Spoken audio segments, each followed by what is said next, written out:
ఈరోజు మనము అన్నమయ్య జిల్లా రాయచోటి నియోజకవర్గంలోని జిన్నా చారిటబుల్ ట్రస్ట్ వ్యవస్థాపకులు జిన్నా షరీఫ్తో ఉన్నాము.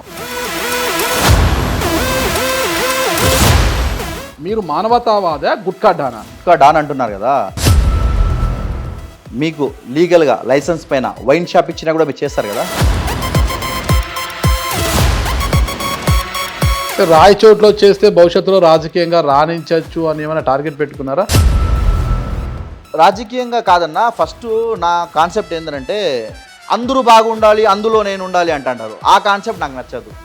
నేను బాగుండాలి, 10 మందిని బాగు చేయాలి. శ్రీకాంత్ రెడ్డి గారితో ఎలాంటి లబ్ధి పొందలేదా? నేను ఎలాంటి లబ్ధి పొందలేదు. ప్లాట్లు వేసి అమ్మారు జిన్నా షరీఫ్.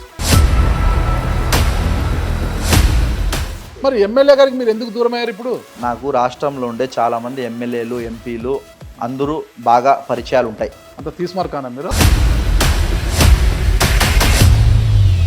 తెల్ల చొక్కా కాసు ఇప్పేసి పసుపు చొక్కా వేసుకోవాలని చూస్తున్నారంట కదా. ఎప్పుడు నేను పార్టీలు మారలేదు, టికెట్లు అడగలేదు.